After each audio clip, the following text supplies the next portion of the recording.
விருச்சிகராசிக்காரர்களுக்கு பெரிய சோதனைகள் இருக்காது. ஆனா ஒண்ணு, எதிர்பாராத அதிர்ஷ்டங்கள் கொஞ்சம் இருக்கும். வியாபார பெருமக்களுக்கு ரொம்ப நல்லா இருக்கும். குறிப்பாக அக்னி நெருப்பு சம்பந்தப்பட்ட தொழில்களை தொடர்பு கொண்டவர்கள், கவர்மெண்ட்ல கான்ட்ராக்டர்கள், மிகப்பெரிய நல்ல மாற்றங்கள் இப்போது கண்டிப்பாக உண்டு. முதல் 10 நாட்கள் தைரியமாக செய்யக்கூடிய வேலை அடுத்த 20 நாட்களுக்கு கொஞ்சம் நிதானமா செய்வீங்க. ஆனாலும் சக்சஸ் ஆகுமா? கண்டிப்பா சக்சஸ் ஆகும். உலகம் முழுக்க பரவி இருக்கும் ரெட்ரோ ஆன்மீகம் நேயர்கள் அனைவருக்கும் இனிய நல்வாழ்த்துக்கள். எல்லோரும் நன்றாக இருப்பீர்கள். இதோ மாசி மாதம் பிறக்க போகிறது. தை பிறந்தால் வழி பிறக்கும்னு சொன்னாங்க. தை மாசம் ஏதோ கொஞ்சம் வழி பிறந்த மாதிரி தான் இருக்குது. ஆனா வழி பிறந்துருச்சா வழி பிறக்கலையான்றதை கூட அப்படி ஒன்றும் பெருசா தெரியல. சரி, தை மாதம் இப்படி நகர்ந்து இருக்கின்ற நிலைமையில இந்த மாசி மாதம் ஏதாவது ஒரு மிக முக்கியத்தை செய்யுமா அப்படின்ற எண்ணங்கள் 12 ராசிக்காரர்களுக்கும், குறிப்பா மேஷம் முதல் மீனம் வரையிலான 12 ராசிக்காரர்களுக்கும் கண்டிப்பாக இருக்கும். தை மாதத்துல, இந்த மாசி மாதத்துல, கடந்து விட்ட மாதத்தை பற்றி நம்ம பேச வேண்டாம். இப்போது வரப்போகின்ற இந்த மாசி மாதத்துல ஏதாவது சிறப்பான அமைப்புகள் கிரகங்கள்ல இருக்கா அப்படின்னு பாத்தீங்கன்னா, என்ன, சூரியன் எப்பவுமே தன்னுடைய வீட்டை தானே பார்க்கக்கூடிய ஒரு அமைப்புல இருப்பார். இதுல என்ன ஒண்ணு, சூரியன், புதன், சுக்கிரன், ராகு, செவ்வாய்னு ஒரு 4-5 கிரகங்கள் மாசி மாசத்துல ஒன்னா கூடும். அதை பார்த்தே நிறைய பேர் ஐயோ எனக்கு இப்படி நடக்குமா அப்படி நடக்குமா, ஒருவேளை கெடுதல்கள் நடந்துருமோ, என்னுடைய ராசிநாதன் கெட்டு போறாரு. ஏன்னா கிட்டத்தட்ட ஒரு 4 கிரகங்கள் ராகுவோட சேர்ந்து கெடுது. செவ்வாய், மேஷராசி விருச்சிகராசிக்கு அதிபதியான செவ்வாய். அதற்கப்புறம் சுக்கிரன் ரிஷபத்திற்கும் துலாத்திற்கும் அதிபதியான அமைப்பு. மிதுனம் கன்னிக்கு அதிபதியான புதன், அவரும் அப்படியே ராகுவோட சேர்ந்து கெடுறாரு. ராசிக்கு அந்த மாசம் முழுவதும் அங்கே அதே வீட்டில் இருக்கக்கூடிய சூரியனும் ராகு கூட சேர்றாரு. அப்ப 4 கிரகங்கள் ராகுவோடு சேர்ந்து 5 கிரகங்களாக கூட்டு முயற்சியாக மாதத்துல ஒரு தடவையோ 2 தடவையோ சந்திரனும் சேர்ந்துட்டு போவார். அப்ப இவ்வளவு பெரிய கூட்டு சேர்க்கை நடக்கும் பொழுது ஏதாவது எனக்கு ஒரு கெடுதல்கள் நடக்குமா அப்படின்ற ஒரு எண்ணங்கள் ஜோதிடம் அறிந்தவர்கள், ஆர்வலர்களுக்கு கண்டிப்பா இருக்குங்க. 5 கிரக கூட்டு சேர்க்கைன்னு வேணா எடுத்துக்கோங்க, 6 கிரக கூட்டு சேர்க்கைன்னு வேணா எடுத்துக்கோங்க. ஆனா என்ன ஒண்ணு, யாராவது ஒருவருக்கு இந்த பயம் இருக்குது அப்படின்னு பாத்தீங்கன்னா, மிக முக்கியமாக அந்த பயத்தை தூக்கி அப்படியே தள்ளி வைங்க. ஏன்னா இத்தனை கிரகங்கள் ஒன்றாக இணைந்தாலும் கூட 4 கிரகங்கள் ராகுவோடு சேர்ந்து கிரகண தோஷம் என்கின்ற அமைப்பை அடைந்தாலும் கூட, இதுல பாத்தீங்கன்னா செவ்வாய், புதன், சுக்கிரன் 3 பேருக்குமே கிரகண தோஷமும் ஏற்படும், கூடவே அஸ்தங்க தோஷமும் ஏற்படும்.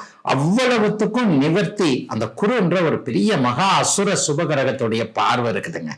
அப்ப 4-5 கிரகங்கள் ஒன்றாக சேர்ந்து 6 கிரகம் ஒரு நிலையில ஒரு 2 நாட்களுக்கு சேரக்கூடிய இந்த அமைப்பு மாசி மாதத்தில் நடந்தாலும் கூட எக்ஸலண்டா குருவின் பார்வை இருக்கனால பெரிய கஷ்ட நஷ்டங்கள் 12 ராசிக்காரர்களுக்குமே கண்டிப்பா வராதுங்க. குரு பார்க்க கோடி நன்மை என்பதை இப்போதே நீங்கள் புரிந்து கொள்ளக்கூடிய தன்மைகள் கண்டிப்பாக இருக்கும். அதுவே ரெட்ரோ ஆன்மீகம் நேயர்கள், என்னுடைய ராசிக்கு அது வேணா வந்துருமா, இது வந்துருமா, அது வந்துருமான்னு பயப்பட தேவையில்லை. உண்மையிலேயே எத்தனை கிரகங்கள் ஒன்றாக சேர்ந்து பாபத்துவமாக இருந்தாலும், ராகுவோடு சேர்ந்தாலும், அஸ்தமனம் பெற்றாலும், கிரகண தோஷத்தை படைந்தாலும், ஒரே ராசிக்குள்ளேயே அப்படியே இருந்தாலும் கூட குருவின் பார்வை என்ற மகத்தான ஒரு சுபத்துவம், மகத்தான ஒரு ஒளித்தன்மை அந்த கிரகங்கள் இழந்த பலத்தை திரும்ப பெறுகிறது என்பதால் பெரிய கஷ்ட நஷ்டங்கள் கண்டிப்பாக இந்த அமைப்புல இருக்காதுங்க.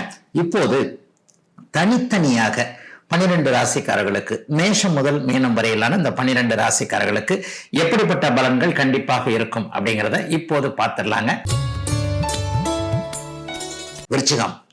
விருச்சிக லக்னக்காரர்களுக்கு ராசிநாதன் ஆரம்பத்துல உச்சமாக இருக்கிறார். விருச்சிக ராசிக்காரர்களுக்கு அதற்கு பிறகு ஒரு 10 நாள்ல 4ஆம் இடத்திற்கு மாறி குருவின் பார்வையில வந்துடுறார். முதல் 10 நாட்கள் தைரியமாக செய்யக்கூடிய வேலை அடுத்த 20 நாட்களுக்கு கொஞ்சம் நிதானமா செய்வீங்க. ஆனாலும் சக்சஸ் ஆகுமா? கண்டிப்பா சக்சஸ் ஆகும். மாதம் முழுவதும் ஏதோ ஒரு வகையில ராசிநாதன் செவ்வாய் வலிமையாகவே இருக்கிறார் என்பதுதான் உண்மை.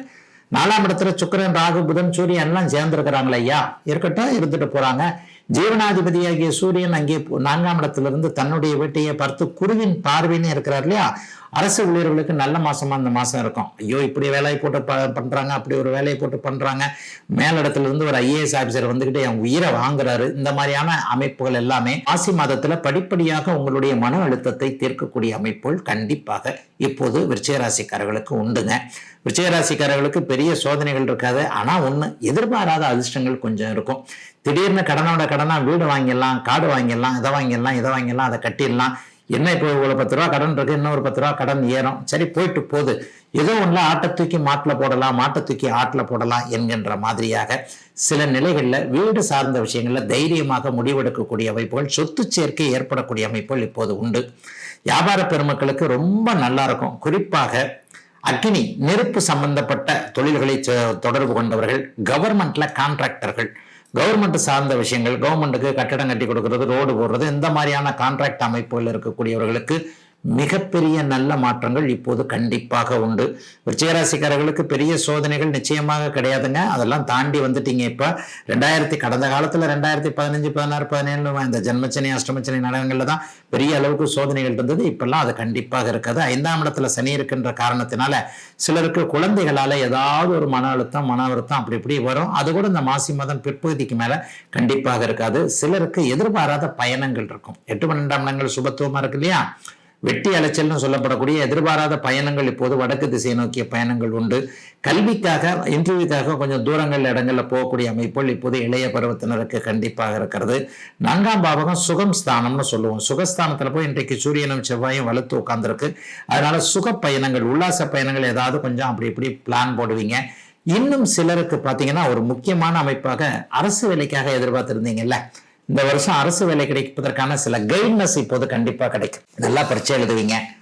இந்த வருஷம் ப்ரிப்பரேஷன் நல்லா இருக்கும். சில இடத்துல இதை பண்ணலாம் அதை பண்ணலான்றது, அல்லது ஏற்கனவே அரசு வேலையில ஜெயிச்சு ஒரு உயர் அதிகாரத்தில் இருக்கக்கூடியவருடைய தொடர்பு, இப்படி எழுதலாம் அப்படி எழுதலாம் பரீட்சை அப்படின்ற மாதிரியான சில கைட்னஸ் எல்லாம் இளைய பருவத்தினராக இருக்கக்கூடிய அரசு வேலை தான், அந்த வேலைக்குத்தான் போவேன் என்கின்ற எண்ணத்தில் இருப்பவர்களுக்கு அதற்கான சில வழிமுறைகள் தெரியக்கூடிய நல்ல மாதங்க மாசி மாதம் எல்லா விருச்சிக ராசிக்காரர்களுக்கும். எத்தனையோ கோடி ஜென்மாவிலே புண்ணியம் செய்தால்தான் வாய் முருகான்னு சொல்ல வருமா. சிவன், பிரம்மா, மகாவிஷ்ணு, அம்மன், பெருமாள், விநாயகர் நிறைய சொல்றீங்கல்ல. ஆனா இவங்க எல்லாருமே என்ன சொல்லுவோம்? இந்து கடவுள்னு சொல்லுவோம். ஆனா ஒரே ஒரு கடவுளை மட்டும்தான் தமிழ் கடவுள்னு சொல்றோம். இதுலயே தெரிஞ்சுக்கலாம் முருகருடைய சிறப்பு என்னன்னு. நான் என்னையா தப்பு பண்ணேன்? எனக்கு தெரியல உன்னை பத்தி, அதுக்காக எனக்கு இவ்வளோ பெரிய தண்டனை கொடுத்தியா நீ? ஓன்னு அழறேன். உலகளந்த பெருமாள்னு கேள்விப்பட்டிருக்கோம். யாரை சொல்லுவா? பெருமாளை சொல்லுவார். ஆனா முருகப்பெருமான் 2வது முகமாக பூமிக்கும் வானத்திற்கும் காட்சி கொடுக்கக்கூடிய முருகன் 2வது முகம் வாமதேவ முகம்னு பேரு. உங்களுக்கு ஒரு கஷ்டம் வந்துருச்சு, என்ன பண்ணுவீங்க? முருகன்னா சொல்லுவீங்க, ஐயோ முருகா என்னை எப்ப காப்பாத்துவ? எனக்கு யாசகம் போட்டுட்டு போனாங்க. நான் யாசகம் வாங்க போன இடத்துல உட்கார்ந்தேன்னு கூட எனக்கு தெரியாது. அதாவது சொல்லுவாங்க, செவ்வாய் வெறுவாய் அல்ல, முருகனை நினைத்தால். முருகா என்ற ஒத்த சொல்லுக்கு, அந்த ஒத்த மந்திரத்திற்கு அங்க வருவாய் மட்டுமே இருக்கும். வரம்பில்லாத அருளை தருபவன் முருகன். அப்ப எதிரியான அந்த சூரபதுமனையே தன்னோடு வைத்துக் கொள்ளும் முருகப்பெருமான் நமக்கு எதை தர மாட்டான்?